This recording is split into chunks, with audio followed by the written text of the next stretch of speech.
नमस्कार.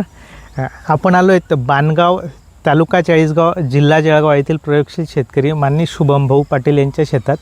शुभम भाऊंनी त्यांच्या टोमॅटो पिकावर जिवंत जीवामृताचा प्रयोग केला होता. जिवंत जीवामृताचा प्रयोग केल्यानंतर भाऊंना काय अनुभव आला आता भाऊंकडूनच ऐकून घेऊ. सर, काय अनुभव आला? एकदम म्हणजे खर्च कमी झाला. खर्च कमी झाला. बेसा डोस वगैरे काहीच दिला नाही त्याला. अच्छा. फक्त 3 वेळेस ते दिलं. अजून नंतर पण देणार आहे. म्हणजे करपा वगैरे रोगाचा प्रादुर्भाव झालाच नाही सर. अच्छा, म्हणजे या टोमॅटोला आतापर्यंत कुठलाच बेसल डोस नाही. बेसल डोस दिलाच नाही त्याला. अच्छा. बाकी दुसरं खत फक्त वाटच आपले थोडं दिलंय 2-3 वेळेस. फवारणी पण कमी झाली. फवारणी पण खर्च कमी. म्हणजे 50% कमी झाला. अच्छा. उत्पन्न वाढलं, 100% उत्पन्न झालं. अच्छा. सर, आणखी याला किती वेळेस तुम्ही वापरलं जिवंत जीवामृत? 3 वेळेस. 3 वेळेस जिवंत 3 वेळेस.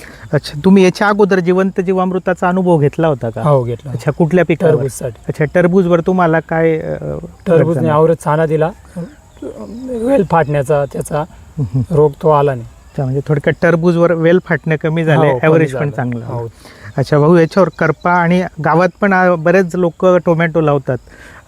त्यांचं टोमॅटो आणि तुम्ही जिवंत जीवामृत वापरल्यानंतर तुमच्या टोमॅटोत काय फरक आहे आज? खूप फरक आहे.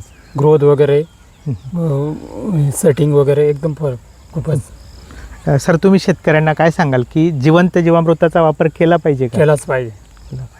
काही त्याला जास्त खर्च पण नाही. थोडक्यात तुम्हाला तुमच्या शेतीतील खर्च कमी करायचा असेल, बागेवर येणारं रोगाचं प्रमाण कमी करायचं असेल तर भाऊंनी जसं जिवंत जीवामृताचा प्रयोग केला तसं तुम्ही पण करू शकतात. ओके, धन्यवाद.